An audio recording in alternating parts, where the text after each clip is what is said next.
ખાતે શ્રાવણ માસને ધ્યાનમાં રાખીને પોલીસ દ્વારા વિશેષ વ્યવસ્થાઓ કરવામાં આવી। સોમવારથી પવિત્ર શ્રાવણ માસનો પ્રારંભ થઈ રહ્યો છે। જિલ્લામાં આવેલ દ્વાદશ જ્યોતિર્લિંગ પૈકીના પ્રથમ એવા સોમનાથ મંદિર ખાતે દુનિયાભરમાંથી દર્શનાર્થીઓ શ્રાવણ માસમાં વિશેષ અવસરે દર્શન કરવા માટે પધારતા હોય છે। હજારો દર્શનાર્થીઓને ભગવાન સોમનાથના સરળતાથી દર્શન થાય અને દર્શનાર્થીઓને કોઈ પણ પ્રકારની અગવડતા ન પડે તે માટે જિલ્લા પોલીસ તંત્ર દ્વારા વિશેષ આયોજન કરવામાં આવ્યું છે, જે અંગે જિલ્લા પોલીસ વડાએ પ્રેસ કોન્ફરન્સમાં માહિતી આપી હતી। આપ જાણો છો સોમવારથી શ્રાવણ મહિનાની શરૂઆત થાય છે। સોમનાથ મંદિર ખૂબ જ ભક્તોની આવવાની શક્યતાઓ ગયા વર્ષે લગભગ 10 થી 12 લાખ જેટલા ભક્તો શ્રાવણ મહિનામાં આવ્યા હતા। આ વર્ષે કદાચ સંખ્યા એનાથી વધશે। સોમનાથ મંદિરનું જે આખું કેમ્પસ છે એ મોટું કરી દેવામાં આવ્યું છે ગયા વર્ષની કમ્પેરમાં, એટલે અમારી પાસે હોલ્ડિંગ એરિયા મોટો છે, પણ તેમ છતાં પણ ટોટલ અમે 300 પોલીસ અને 2 SRP કંપની સાથે રાઉન્ડ ધી ક્લોક મંદિરનો બંદોબસ્ત જાળવીએ છીએ। સાથે સાથે QRTની ટીમ અને ઘોડેસવાર પોલીસની ટીમ આની સાથે સાથે આખી મંદિરની સિક્યુરિટી કરી રહ્યા છીએ।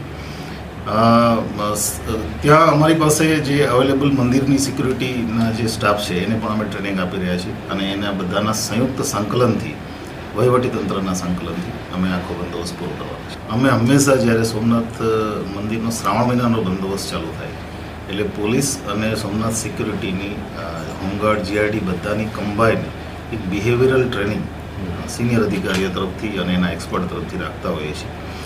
સાથે સાથે જે પણ શિફ્ટ હોય એ શિફ્ટના ઇન્ચાર્જ એક સિનિયર મોસ્ટ ઓફિસર હોય છે, જેથી કરીને કંઈ પણ પ્રશ્ન હોય તો લોકલ લેવલે ત્યાંથી જ હેન્ડલ થાય।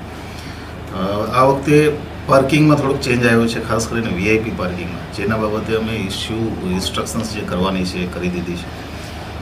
2-3 જાહેરનામા, કારણ કે સર્કિટ હાઉસ જવાનો જે રસ્તો છે એ વન વે કરવો પડે એવો જરૂરી છે, જેને કારણે તેને 2-3 જાહેરનામા 1-2 દિવસમાં બહાર પડી જશે અને એની અમલવારી પણ લોકોના સહયોગથી અમે કરી રહ્યા। ઘણા સમયથી સોમનાથના એન્ટ્રી જે કમ્પાઉન્ડમાં એન્ટ્રી ગેટ છે ત્યાં એક સ્વાગત કક્ષ બનાવવામાં આવ્યું છે અને ત્યાં જ અમારી એક ક્વિક રિસ્પોન્સ ટીમ હોય છે, ત્યાં જ અમારી બોમ્બ ડિસ્પોઝલની ટીમ હોય છે, એટલે પોલીસની હાજરી ત્યાં સતત રહે છે।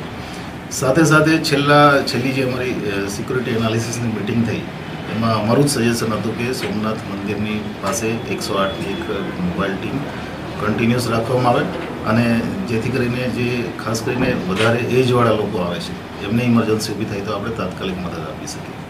એ ઉપરાંત અમારી એક જીપ્સી ત્યાં સતત હોય છે, જેથી કરીને જેટલું શક્ય હોય એટલું લોકોને આપણે મદદ કરી શકીએ।